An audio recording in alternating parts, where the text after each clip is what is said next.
Un livreur apportait chaque jour de la nourriture gratuite à une vieille dame seule. Elle l'a suivi pour savoir qui payait. Salut à tous et bienvenue sur AZ 237. Une vieille dame solitaire est devenue perplexe après avoir reçu des livraisons gratuites d'un coursier qui refusait de révéler l'origine des marchandises. Un jour, elle l'a suivi pour le savoir. Regardons son histoire.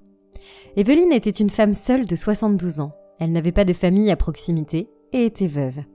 Elle se débrouillait avec le peu d'argent qui lui restait de sa pension après avoir remboursé les emprunts de son défunt mari. Un jour, un livreur a frappé à sa porte et lui a livré un sac de nourriture. « Vous vous êtes trompé d'adresse, monsieur. Je n'ai pas fait de course, » lui dit Evelyne. « Evelyne James, c'est bien ça ? Je crois que c'est la bonne adresse, » dit-il. Evelyne ouvrit à nouveau la porte et fixa l'homme intrigué. Elle avait l'impression de l'avoir déjà vu, mais elle n'arrivait pas à savoir où. « Je ne vois pas qui pourrait m'envoyer un colis, » dit-elle au livreur. « Ne vous inquiétez pas, une autre personne a payé pour cette commande et n'a pas voulu être identifiée. » Il lui tendit le sac. Evelyne accepta le paquet à contre-cœur et exprima sa gratitude à l'homme. Elle retourna à l'intérieur et ouvrit le sac avec impatience. Elle fut surprise de trouver à l'intérieur du poulet cuit, des macaronis, une bouteille de jus de fruits et une tarte aux pommes entière. « Qui a pu m'offrir cela ?» se demanda-t-elle. Elle était à la fois émue et intriguée, car cela faisait longtemps qu'elle n'avait pas reçu de livraison de qui que ce soit. « Personne n'a pris la peine de me contacter », ajouta-t-elle. Elle était de bonne humeur le reste de la journée grâce à cette mystérieuse livraison. Elle a mangé la nourriture avec enthousiasme et a passé le reste de l'après-midi dehors à arroser ses plantes et à lire un livre, tout en sirotant une tasse de jus de fruits frais qu'on lui avait offert. Elle ne se doutait pas que le livreur reviendrait chaque jour pour lui apporter de la nourriture gratuite. Elle lui demandait sans cesse « Qui a envoyé ça ?» Mais le livreur haussait les épaules et lui disait que l'expéditeur avait requis l'anonymat. Un jour, Evelyne a déclaré « Dites à cette personne que j'apprécie beaucoup ses livraisons. » Elle avait les larmes aux yeux. Le livreur lui a fait un beau sourire. « Je suis ravie que ces livraisons vous plaisent. Mais je ne pense pas que la personne ait l'intention d'arrêter de prendre ses commandes de sitôt. Alors, vous pouvez compter sur moi pour venir tous les jours. » a-t-il répondu. Evelyne salua le livreur jusqu'à ce que quelque chose en elle la pousse à le suivre. « Attendez » dit-elle alors qu'il s'apprêtait à enfourner son vélo. « Au moins dites-moi votre nom. » En entendant cette demande, le livreur devient perplexe et paniqué. « Eh bien, mon nom, » dit-il après une brève pause, « Simon. Je m'appelle Simon, » dit-il en faisant un signe d'adieu. Evelyne n'a pas compris pourquoi le livreur a attendu, comme s'il réfléchissait à un nom. Ce qu'elle ne réalisa pas, c'est que son intuition était correcte et qu'il s'appelait Mike. Mike Greenwood et non Simon. Evelyne avait le sentiment que le livreur ne disait pas la vérité. Elle monta dans la vieille voiture de son défunt mari et suivit le garçon jusqu'à son lieu de travail. Au bout de quelques minutes, ils arrivèrent à un petit café de quartier. Mike entra dans la salle de bain pour se préparer à son travail. Dès qu'Evelyne entra dans le magasin, elle entendit alors le géant crier « Mike, tu m'entends, Mike ?» Le patron du garçon s'approcha de Greenwood. Evelyne se mit la main sur la bouche en entendant son nom de famille. Elle se dit « Greenwood ?» Mike fut surpris de voir Evelyne lorsqu'il sortit de la salle de bain. Elle s'approcha rapidement de lui et le serra dans ses bras. « Mike, pourquoi tu ne m'as pas prévenu plus tôt ?» Le livreur s'avérait être le petit-fils de son ancienne meilleure amie Elsa. Ils étaient amis depuis l'enfance et l'étaient restés pendant des décennies jusqu'à ce qu'un événement vienne briser le lien.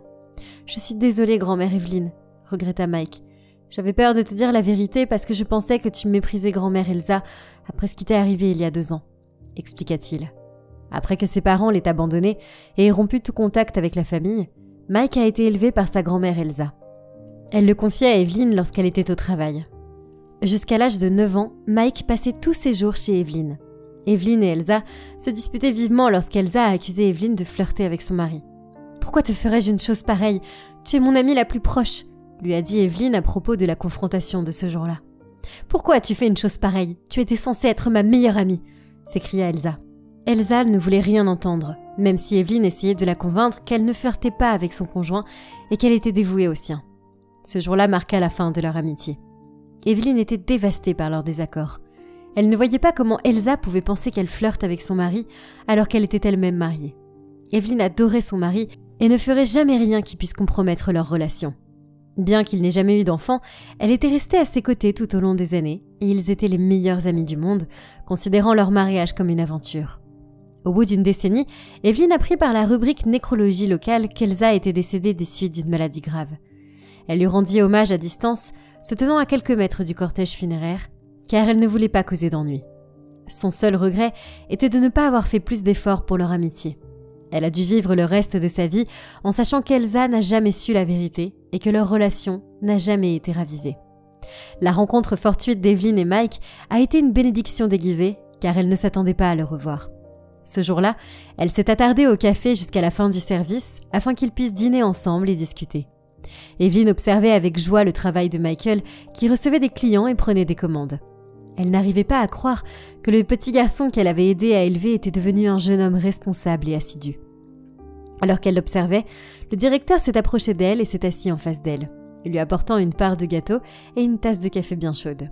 « Vous devez être très fiers de lui », observa Evelyn. « C'est l'un de nos employés les plus précieux. Nous lui sommes extrêmement reconnaissants d'avoir choisi de travailler avec nous tout en terminant ses études, » dit-il.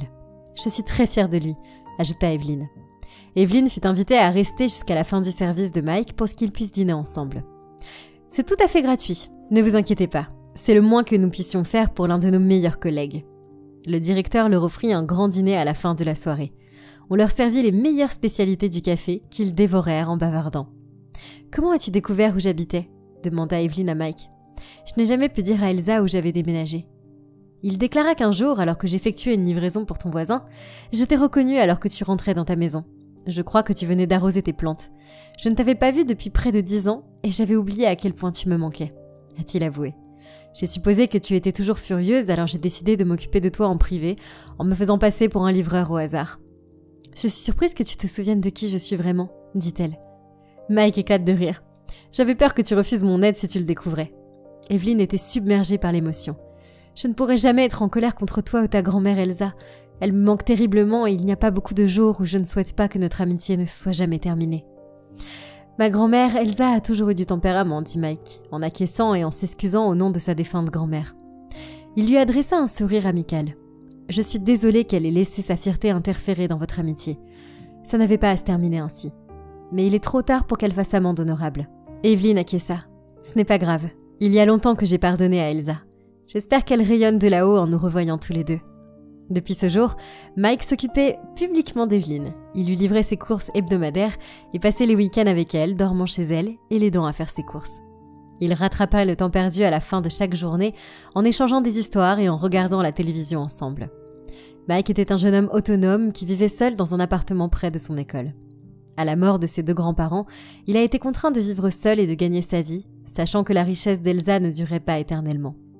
Il était heureux d'avoir retrouvé la chaleur de la famille grâce à Evelyn, tout comme elle était soulagée d'avoir renoué avec un être cher.